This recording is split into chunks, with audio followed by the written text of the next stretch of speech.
Bike வாங்க போய் தான் நாங்கள் ஒரு ஸ்கேமில் மாட்டிக்கணும். உலகின் தலை சிறந்த சொல் செயல். செஞ்சு காட்டுவோம். Hi hello guys, this Lok welcome back to Grey Moto. என்னடா நீ பெருசாக மோட்டோ விளாகிங் தான் பண்ணுவேன், இப்போ ஏன்டா ஃப்ரெண்டில் வந்து பேசுகிறீங்க நீங்கள் கேட்பீங்க. இல்லை கைஸ், இது ஒரு அவேர்னஸ்க்கான வீடியோ. என்ன அவேர்னஸ்னால், ஒரு பையனுக்கான ட்ரீம் என்னென்னு மோஸ்ட் ப்ராபப்ளி எல்லாம் உங்களுக்கே தெரியும். என்ன ட்ரீம்னா, ஃபஸ்ட்டு வந்து அவனுடைய கெரியர், அதுக்கப்புறமா அவனுடைய பைக். எனக்கு என் சொந்த பைக்கு மாதிரி நிறையா பசங்களுக்கு அவங்களுடைய சொந்த பைக் மேலே ஒரு ஆசை. அந்த மாதிரி பைக் வாங்க போய் தான் நாங்கள் ஒரு ஸ்கேமில் மாட்டிக்கணும். என்ன ஸ்கேம்னா, ரீசெண்டாக நம்ம கடலூருக்கு போயிருந்தோம். உங்கள் பெருசாக எல்லோரும் ஞாபகம் இருந்திருக்கும்னு நினைக்கிறேன். அந்த விலாக் பார்க்கலன்னா அந்த விலாக் டிஸ்கிரிப்ஷனில் கொடுக்குறேன், போய் ஃபஸ்ட்டு அந்த விலாக் பார்த்துட்டு வாங்க. அப்போ உங்களுக்கு டீட்டெயிலாக புரியும், ஓகேங்களா. நாங்கள் பெருசாக ஒரு பெரிய ஸ்கேமில் மாட்டிக்கணும் கைஸ்.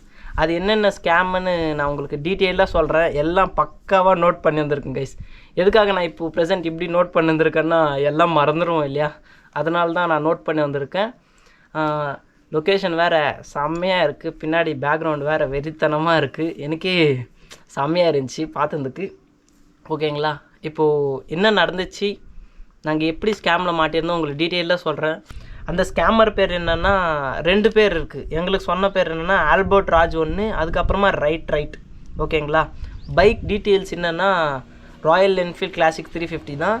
ஃபஸ்ட்டு நம்ம கடலூருக்கு போயிருந்தோம். மோஸ்ட் ப்ராபப்ளி எல்லோரும் தெரிஞ்சிருந்துக்கும்னு நினைக்கிறேன். கடலூர் போயிருந்தோம். எதுக்காக கடலூர் போயிருந்தோன்னா, நம்ம ஒரு ராயல் என்ஃபீல்ட் கிளாசிக் 350 வாங்குறது தான் கடலூர் போயிருந்தோம். ஃபஸ்ட் ஹேண்ட் பைக்கில் செகண்ட் ஹேண்ட் பைக் தான் வாங்குறது போயிருந்தோம் கைசி. அதுக்கப்புறமா நாங்கள் இங்கேருந்து ஒரு 300 கிலோமீட்டர்ஸ் ட்ராவல் பண்ணி போயிட்டு அன்றைக்கி நைட்டே பார்த்துருந்தோம். சரி, வண்டிலாம் நல்ல கண்டிஷன்லாம் இருந்துச்சு. கிட்டத்தட்ட செயின்ஸ் பேக்கெட் தான் ஒன்றே தான் டேமேஜ் ஆகிருந்துச்சு கைஸ். சரி, இந்த டேமேஜ் ஆகிருந்து பிரச்சனை இல்லை, அவளே ரெடி பண்ணி கொடுத்துட்றதுன்னு தான் சொல்லியிருந்தார், ஓகேங்களா. அன்றைக்கி நைட் வந்து நாங்கள் போய் ரூமில் ஸ்டே பண்ணிட்டு, சரி நாளைக்கு காலையில் எல்லாம் பண்ணிவிட்டு எடுத்துகிட்டு வந்துடலாம் தான் நாங்கள் நினச்சோம். கிட்டத்தட்ட 72,000 பேசணும் கைஸ். 72,000 பேசியிருந்தோம். நாங்கள் ஒரு 12,000 போல் அட்வான்ஸ் கொடுத்துருந்தோம். நான் இன்னும் 60,000 வந்து இஎம்ஐயாக போட்டுக்கலாம்ண்ணா, மந்த்லி பே பண்ணுற மாதிரி நான் கொடுத்துட்றேன்னு சொன்னோம். அந்த அண்ணன் சரிப்பா ஓகே தம்பி, ஒன்றும் பிரச்சனை இல்லை, ஒன்றும் பார்த்துக்கலாம், எல்லாம் பண்ணிக்கலான்னு சொல்லியிருந்தார். சரி, அன்றைக்கி நைட்டு போய்ட்டு நாங்கள் ரூமில் ஸ்டே பண்ணிவிட்டு நாங்கள் மறுநாள் வந்து இந்த மாதிரி வண்டியெலாம் அவர்கிட்ட பேசியிருந்தோம். அவர் என்ன வந்து சொல்லியிருந்தாருன்னா, தம்பி இல்லைப்பா இன்றைக்கி வந்து டியூ போட முடியாது, நீங்கள் கிட்டத்தட்ட ஒரு 2-3 நாள் இருக்கணும் அப்படின்னு சொல்லியிருந்தாங்க. அப்பே டவுட் வந்துச்சு கைஸ் எங்களுக்கு, என்னடா பண்ணுறது, இப்போ வண்டி வாங்கிக்கலாமா இல்லைனா இங்கேயே விட்டுட்டு போயிடலாமான்னு தான் யோசிச்சுருந்தோம். சரி, தமிழ்கார் தானே நம்பி விடலாமேன்ட்டு விட்டோம் கைஸ். நம்ம இந்தியக்காரங்கன்னா வடக்கன்ஸ்னால் நம்ம பெருசாக நம்பியிருந்துக்க மாட்டோம். ஒரு தமிழ்கார் வந்து இன்னொரு தமிழ்கார ஸ்கேம் ஆகின மாதிரி இப்போ கணக்கு வந்துடுச்சு. ஆனால் ப்ரெசண்ட் பைக் வந்து அவரது இல்லை, வேற ஒருத்தர் பைக்கு தான் இவர் விற்கிறதுக்கு வந்தது, ஓகேங்களா, புரிஞ்சுக்கோங்க.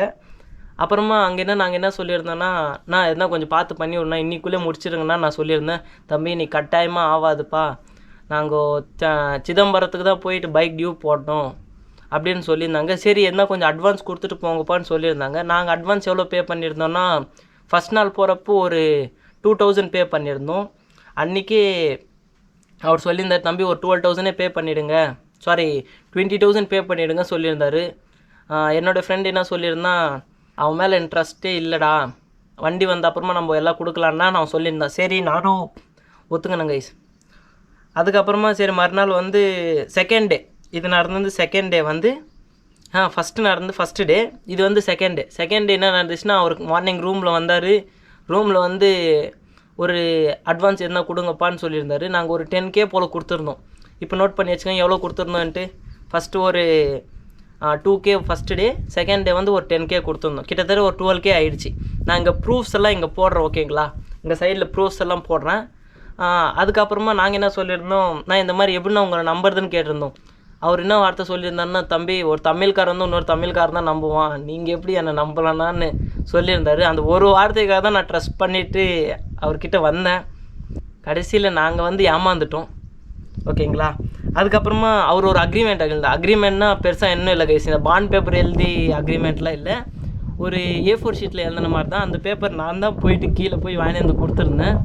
அதில் அவர் இந்த மாதிரி எழுதியிருந்தார், நான் இந்த மாதிரி என்னோடய புல்லட் விற்கிறேன்ட்டு எல்லாம் கம்ப்ளீட்டாகவே தமிழில் தான் எழுதியிருந்தார். நான் இங்கே அது டிஸ்பிளேயில் போடுறேன், இங்கே பேப்பர் ஆச்சு ப்ரூஃப் இங்கே என்ட்ரு பண்ணுறேன். அது நீங்கள் பார்த்துக்கோங்க ஓகேங்களா. அதுக்கப்புறமா நாங்கள் அங்கேருந்து வந்துட்டோம். கிட்டத்தட்ட ஒரு 2 to 3 months ஆகிடுச்சு.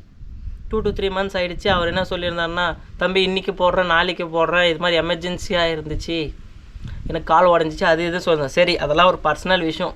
எங்களோட வண்டி டியூனம் போட்டு கொடுங்கன்னா நாங்கள் கேட்டிருந்தோம். கிட்டத்தட்ட ஒரு 3 to 4 months ஆகிடுச்சு கைஸ். 3 to 4 months ஆகிடுச்சு. அவர் என்ன சொல்லியிருந்தார், தம்பி ஒரு 3000 ரூபாய் போடுப்பா, ஒரு 2000 ரூபாய் போடுப்பா, அப்படி இப்படி கொஞ்சம் அமௌண்ட் வாங்கிட்டாரு. மொத்தம் டோட்டலாக எவ்வளோ வந்துச்சுன்னா ஒரு 15,000 ஆவரேஜாக வச்சுக்கோங்க. நாங்கள் பண்ண ஃபோன்பே, கூகுள் பே எல்லாமே இங்கே சைடில் ப்ரூஃப்ஸ் எல்லாம் போடுறோம் ஓகேங்களா. அதுக்கப்புறமா டோட்டலி அட்வான்ஸ் கொடுத்துருந்து வந்து நாங்கள் 15,000 கொடுத்துருந்தோம். ஒரு 3 மாதம் ஆகிடுச்சு கைஸ். 3லேருந்து 4 மாதம் ஆகிடுச்சு. எங்களால் வர முடியல. எக்ஸாம்ஸ் போயிட்டு இருந்துச்சு. அது மோஸ்ட் ப்ராபப்ளி உங்களுக்கே தெரிஞ்சிருந்துருக்கும், இந்த மாதிரி எக்ஸாம்ஸ் போயிட்டுருக்க கைஸ், நம்மளால் பெருசாக போக முடியாதுன்ட்டு. அதுக்கப்புறமா நாங்களும் நிறைய ட்ரை பண்ணியிருந்தோம், அவர் ரீச் ஆகலான்ட்டு. ஆனால் பெருசாக அவர் ரீச் பண்ணவே முடியலை கைஸ். அவரோட நம்பர் வந்து இங்கே மேலே டிஸ்பிளேயில் கொடுக்குறேன். உங்களால் முடிஞ்சால் எதனா கொஞ்சம் பார்த்து பண்ணி விடுங்க ஓகேங்களா. பெருசாக நாங்கள் எவ்வளவோ ட்ரை பண்ணியிருந்தோம். எங்களுடைய நம்பர்ஸ் எல்லாம் அவர் பிளாக் பண்ணியிருந்தார். அதுக்கப்புறமா கொஞ்சம் வியர்டாக பேசினார் கைஸ். என்னென்ன பேசினார்னா, ஒரு எப்படி சொல்கிறது, ரொம்ப பேடாக பேசினார். சரி, அதெல்லாம் பெருசாக வீடியோ முன்னாடி சொல்ல முடியாது. ஏன்னா இந்த வீடியோ சின்ன பசங்க பார்ப்பாங்க, பெரியவங்க பார்ப்பாங்க, லேடிஸ் பார்ப்பாங்க, ஜென்ஸு பார்ப்பாங்க. அதனால தான் அந்த பேடான வார்த்தைலாம் வேணாம். கொஞ்சம் ரெக்கார்டிங்ஸ் கூட இருக்குது, அந்த ரெக்கார்டிங்ஸ் வேணும் ஆட் பண்ணுறேன் ஓகேங்களா. அதை நீங்கள் பார்த்துக்கோங்க. பைக்கான ப்ராப்பரான டீட்டெயில்ஸ் மொத்தமே கம்ப்ளீட்டாகவே ஃபோட்டோ எடுத்துருந்தோம் கைஸ். அங்கே காசு கொடுத்துருந்து கூட நாங்கள் ஃபோட்டோ எடுத்துருந்தோம். எல்லாமே கம்ப்ளீட்டாகவே ஃபோட்டோ தான் எடுத்திருந்தோம். எங்களுக்கு எல்லாம் சாஃப்ட் காப்பி தான் எங்ககிட்ட இருந்துச்சு, பெருசாக ஹார்ட் காப்பிலாம் இல்லை. அவருக்கு என்னன்னு சொல்கிறது, கடைசியில் போய் ஒரு ஏமாந்துட்ட மாதிரி இப்போ ப்ரெசென்ட்டாக அவர்கிட்ட ரீச் பண்ண முடியல கைஸ் எங்களால். அதனால தான் சரி வந்து எல்லாம் உங்கள் முன்னாடி தான் நான் பண்ணியிருந்தேன். சரி, இது எடுத்துன்னு உங்ககிட்டே சேர்த்துடலான்ட்டு இப்போது எடுத்துன்னு உங்ககிட்டே சேர்த்துட்டேன் கைஸ். பாருங்கள், உங்களால் எதனா ட்ரை பண்ண முடிஞ்சால் இந்த வீடியோ நிறையா பேருக்கு ஷேர் பண்ணுங்கள். நிறையா பேர் ஷேர் பண்ணி அவர் எப்படின்னா கண்டுபிடிச்சி அந்த வண்டி வரலனாலும் பரவாயில்ல, என்னுடைய ஃப்ரெண்ட் ப்ரெசென்ட் கடன் எடுத்து தான் அந்த வண்டி வாங்குறதுக்கு போயிருந்தாங்க கைஸ். ஏன்னா அவனோட ட்ரீம் பைக் கிளாசிக் 350. அது அவன் ஒரு முஸ்லீம் பையனால் 786 நம்பர்லேயே அந்த வண்டி வந்துச்சு கைஸ். அதனால தான் அவன் போய் கிட்டத்தட்ட கடலூருக்கு போய் பர்ச்சேஸ் பண்ணலான்ட்டு என்னை கன்வின்ஸ் பண்ணி சடனாக பிளான் போட்டு தான் போயிருந்தோம். அந்த vlog பார்த்துறவங்களாம் இன்னும் டீட்டெயிலாக புரிஞ்சிருந்துருக்கும்.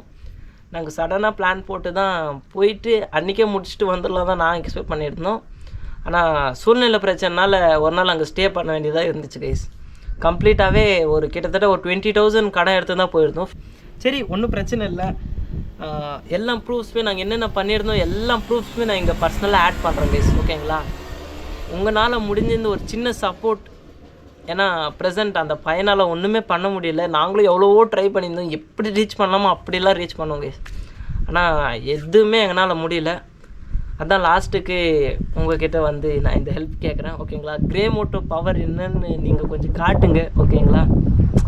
நம்மக்கிட்ட இருக்கிறது ஒரு சின்ன ஃபேமிலி தான். கிட்டத்தட்ட ஒரு 600 ஃபேமிலி மெம்பர்ஸும் நம்ம கூட இருக்காங்க. அந்த 600 மெம்பர்ஸ் பவர் என்னன்னு நீங்கள் ஒரு 6 lakh மெம்பர் காட்டுங்க கைஸ் ஓகேங்களா. உங்களை நம்பி தான் நான் வந்திருக்கேன். எனக்கு தெரியும் நீங்கள் எடுத்துன்னு போய் இந்த வீடியோ அவருக்கு ரீச் பண்ணுவீங்கன்ட்டு நான் நம்புகிறேன் ஓகேங்களா. ஸோ கைஸ், இந்த வீடியோ இதோட என் பண்ணிக்கிறேன். இந்த வீடியோ பிடிச்சிருந்தா எடுத்துக்கோங்க, பிடிக்கலன்னா ஃப்ரீயாக விடுங்க. லைக் பண்ணுங்கள், ஷேர் பண்ணுங்கள், மறக்காமல் சப்ஸ்கிரைப் பண்ணுங்கள். Love from Loki, ending from biker scam in the world. கிட்டத்தட்ட எத்தனை பேருக்கு ஷேர் பண்ண முடியுமோ அத்தனை பேருக்கு ஷேர் பண்ணுங்க கைஸ் ஓகேங்களா.